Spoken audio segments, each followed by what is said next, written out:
Donc dans la vidéo précédente, en réalité, nous avons répondu aux questions 1 et 2 de l'exercice numéro 2 du TD2. Et maintenant, nous passons donc à la question 3.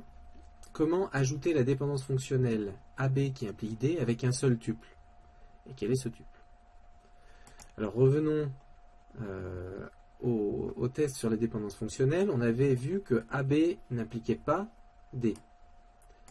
Alors, pourquoi AB n'implique pas D? Si on revient sur le tableau, on a deux fois le couple A1-B1. Et pour ce même couple, on a deux valeurs différentes dans D. Donc déjà, ce couple-là pose problème. Et puis on a aussi deux fois le couple A2-B1.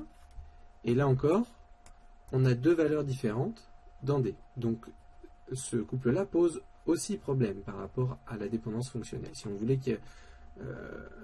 vérifier, faire en sorte que la dépendance fonctionnelle soit vérifiée, il faudrait faire en sorte qu'il n'y ait pas ces deux problèmes-là.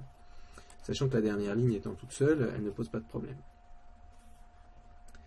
Alors comment faire pour résoudre ces deux problèmes-là, ces deux cas particuliers-là, en ajoutant un tuple?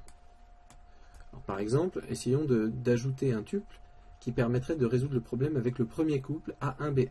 Notre problème, c'est que quand on a A1-B1 dans la première ligne, on a D1, et par contre, quand on a A1-B1 dans la dernière ligne, on a D2. Alors, la question, c'est comment est-ce qu'on peut résoudre ce problème en ajoutant une ligne, c'est-à-dire en ajoutant un nouveau tuple. Donc je vous laisse réfléchir. Vous devriez mettre pause. Alors, ici on voit bien que, en fait, on ne peut pas résoudre le problème en ajoutant une ligne.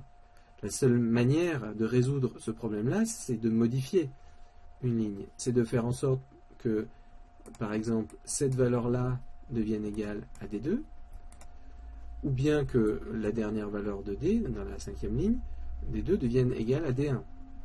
Mais en aucun cas, on ne peut résoudre le problème du couple A1-B1 qui est lié à D1 ou est lié à D2 en ajoutant un tuple nouveau. Donc c'était un petit piège. Ici, c'était pour que vous compreniez bien que quand on veut faire en sorte, quand on veut rendre vraie une dépendance fonctionnelle qui est fausse, il va falloir modifier des données déjà existantes et non pas ajouter de nouvelles lignes. Voilà pour cet exercice numéro 2.